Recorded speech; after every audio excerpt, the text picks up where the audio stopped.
오랜만에 고참이랑 어디 일하러 갔었습니다. 하루 일당을 받는 곳에 일을 하러 갔었는데, 그 고참이 뭐라고 얘기하냐면, 이제 형수가 고참이 나간다고 하니까 되게 좋아하더랍니다. 왜냐? 돈을 벌러 나가는 거니까요. 되게 씁쓸한 이야기인데, 회사를 그만두고 일하지 않는 가장, 집에서 쉬고 있는 가장의 모습을 이제 형수도 되게 마음 아파하며 묵묵히 지켜보고 있는 건데, 그게 이제 하루가 되고 이틀이 되고 한 달이 되고 두 달이 되고 시간이 계속 길어지면 길어질수록 서로 불편한 겁니다. 참 씁쓸한 이야기죠. 그래서 더욱더 느껴지는 게, 가장이 혼자서 벌어서 가정을 책임진다 이러면 되게 그럴 수 있는 여건이 된다라는 건 정말 감사한 일인 거고, 어느 시점이 되면 그게 안 돼서 부부가 같이 각각 나가서 일을 해서 돈을 벌어야 되는 그런 상황이 오면요, 또 그 상황에 맞춰서 적응하며 지내야 된다라는 겁니다. 우리가 항상 원하는 걸 이루면서 마냥 잘 지내면 좋겠습니다만은 그러지 못하는 경우가 종종 발생하더라는 것. 그리고 이제 그러한 상황이 발생되면 그에 맞춰서 적응하면서 또 지내야 되더라는 겁니다. 그러지 않으면 답이 없겠거니 하고 인정하고 사는 게 제일 속이 편한 것 같습니다.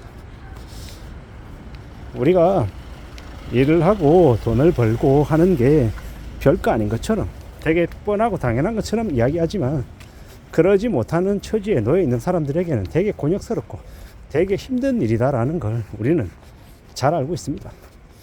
요새 40대, 50대, 60대 사람들이 일을 해서 돈을 벌어야 되는데, 생활비를 마련해야 되는데 그러지 못하는 사람들이 한둘이 아니죠. 너무 많죠. 가게를 해서 원재료 가격이 너무 많이 올라서 가격은 못 올리고 원가율은 높아지고 남는 게 없고, 이렇게 장사해서 뭘 하나라는 고민하는 사업자, 사장님들도 되게 많죠. 그런 처지에 놓여 있는 사람들이 너무도 많다 보니까 그들은 그들대로 힘들어하고, 또 상품 가격을 너무 부담스러워서 저녁 밥값도 부담스러워하고 안주값도 부담스러워서 함부로 사람들과 만나서 이야기 나누는 걸 못하는 사람들도 있고, 참 여러 이제 고충들, 어려움들, 되게 곤란한 상황들을 느끼는 이들이 많은 것 같습니다. 그게 지금 우리의 현실입니다. 이러한 현실들을 잘 감내하고 감당하고 살아갈 수 있으면 좋겠지만, 점점 이제 쪼여드는 겁니다. 그러면 이제 뭐 하겠습니까? 뭘 선택하겠습니까? 눈높이 최대한 낮추고 할 수 있는 뭔가를 또 선택하게 되겠죠. 그리고 그렇게 사는 삶이 이제 우리에게 뭘 요구하겠습니까? 좀 더 쿵핍한 삶, 좀 더 아끼고 절약하고 최대한 소비 자체를 안 하는 삶을 요구하게 된다라는 겁니다.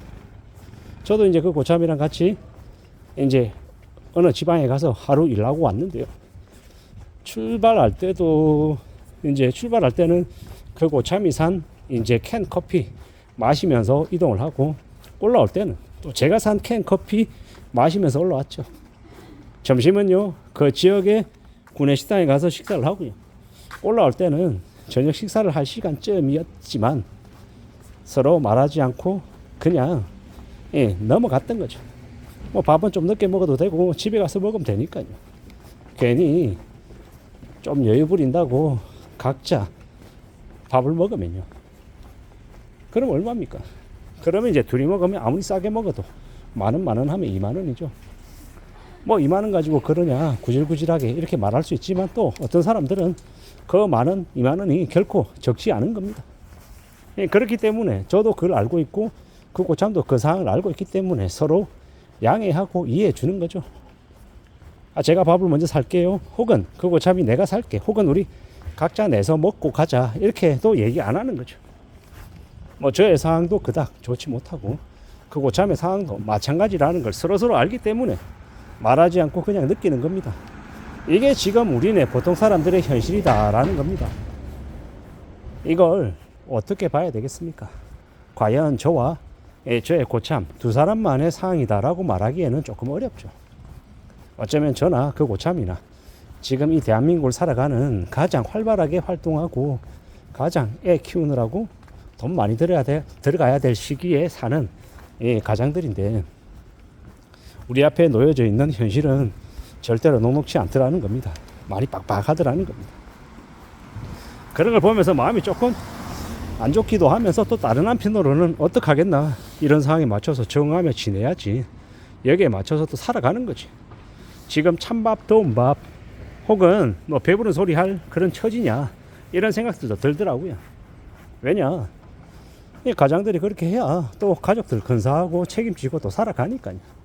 그렇게 살 필요가 있다, 그렇게 살아가야 된다 라는 마음이 들더라고요. 우리가 살아가는 지금의 이 현실이 우리에게 좀 부담을 지우는 것도 사실이고, 또 그래도 오늘 그 고참이랑 같이 지방에 하루 일하러 왔다 갔다 하면서 차 안에서 오며 가며 이런저런 얘기를 나눴는데요. 그게 저한테는 되게 큰 위안이고 고마운 일이고 감사한 일이었습니다. 확실히 더 느껴지는 건 앞으로 우리가 살아가는 이 삶의 이 부담이, 무게가 좀 더 커지는구나 라는 생각은 더 많이 하게 되었고, 삶의 무게, 삶의 부담이 더 크다라는 걸 느끼면 느낄수록 좀 더 마음을 단단히 먹어야겠다, 좀 더 각오를 다져야겠다 라는 생각을 더 하게 됐습니다.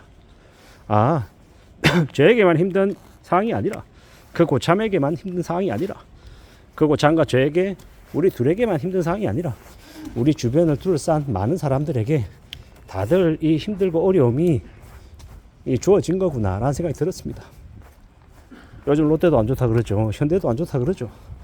신세계도 안 좋다고 하죠. 뭐 좋다라고 얘기하는 곳이 없죠. 참 여기저기서 부도났다는 얘기도 되게 많이 하고요. 홈플러스도, 아니면 최근에 또 반란도, 또 그리고 또 다른 이 플랫폼들도 되게 안 좋다는 얘기를 많이 하죠. 이런 상황에서 사람들이 흥청망청거리고 여유 부리고 과시하고 드러내고 폼 잡고 할 수 있겠냐고요. 그러기에는 너무 힘든 시기죠. 눈치 봐야 되고 움츠려들어야 되고 쪼그라들어야 되고 좀 더 조심해야 되는 시기가 지금의 시기다라고 다들 생각하니까 말입니다. 어떻게 살아갈지, 어떻게 헤쳐나갈지 좀 더 생각이 깊어지는 게 사실이다라는 거. 그렇지만 그러는 중에 또 우리는 또 헤쳐나가야 되는 거고, 길을 만들어 가야 되는 거, 또 분발해야 되는 거고, 또 의지를 다져가야 되지 않겠냐라는 겁니다. 그런 생각들이 좀 더 들었습니다. 쉽지 않겠지만 좀 분발하자. 어렵고 만만하지 않은 상황이지만 그럼에도 불구하고 또 헤쳐나가자. 좀 더 좋은 날, 좀 더 괜찮아진 날이 당장은 아니겠지만 또 잘 견디면, 참고 견디면 또 나아지는 날이 분명히 올 거다 라는 생각도 들었습니다. 아무쪼록 주어진 상황에 맞춰서 잘 적응하고 잘 다듬어가면서 삶을 잘 좀 이끌고 나갔으면 좋겠다라는 생각을 해봤습니다. 지금을 살아가는 50대, 60대들, 40대들 다들 고생이 많으신 것 같습니다. 그들에게 응원의 메시지를 전하고 싶습니다. 다들 고생 많다고요. 이상입니다.